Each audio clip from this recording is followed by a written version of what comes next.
யாருக்கு வரல போராட்டம்? நேற்று காலையில் எனக்கு ஒரு ஃபோனு. சார் வணக்கம் சார், பழனியிலேருந்து பேசுகிறேன்.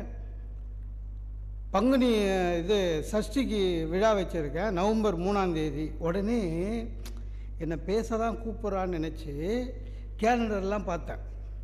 நவம்பர் 3 ஃப்ரீ தான். சரி பழனி வரையும் போயிட்டு வந்துடலாம், சஷ்டிக்கு ஒன்று மாட்டுச்சு அப்படின்னு சொல்லுங்கள் அப்படின்னா. நல்ல பேச்சாளர் இருந்தால் ஒருத்தரை சொல்லுங்கள் சார்னா. அப்போ நான் பிபி ஏறிடுச்சு காலையில். வேறு 2 விஷயங்க. ஒன்று, என்னை அவன் பேச்சாளரவே மதிக்கலை. டெலிஃபோன் எக்ஸ்சேஞ்ச் மாதிரி நம்பர் கொடுத்தா அவர்கிட்ட பேசிடுவான். 2வது, காலையில் என் ஆசையில் மண்ணு போட்டான். ஏன்னா நான் ஒரு ஏதோ வாய்ப்பு வருதுன்னு பார்த்தேன், 2ம் போச்சு. அதுக்காக டென்ஷன் ஆகிடக்கூடாது.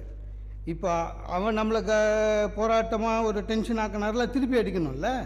அதுதான் பூந்தோட்டமாக மாற்றுறது. ஒரு நல்ல பேச்சாளர் சொல்லுங்கன்னு தான் என்னை கேட்டான். நான் உடனே மெதுவாக சொன்னேன், புலவர் கீரன் அப்படின்னா. ஒரு நிமிஷம் கழித்து சொன்னால், அவர் செத்துட்டாரேங்கண்ணா. டேய், நீ என்ன கேட்டான்?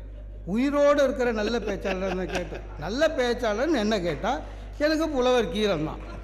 சார் அவர் செத்துட்டாரேண்ணா. அடுத்தது அடித்தான். அப்போ வாரியார் சுவாமிகள் அப்படின்னா வச்சுட்டான் ஃபோனை.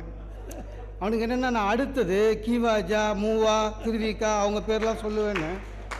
இப்போ அவனுக்கு பிபி ஏறி இருக்கும். மகிழ்ச்சியாக வச்சேன். எனக்கு நிகழ்ச்சி போலது இல்லை, ஒருத்தரை ஒரு நாள் ஃபுல்லாக பைத்தியமாக சுத்த வச்சோம் பார். போ, இந்தியன் தானே, அந்த மகிழ்ச்சி இருக்கும்ல. சரி, அப்படி தான் நடக்குங்க சார்.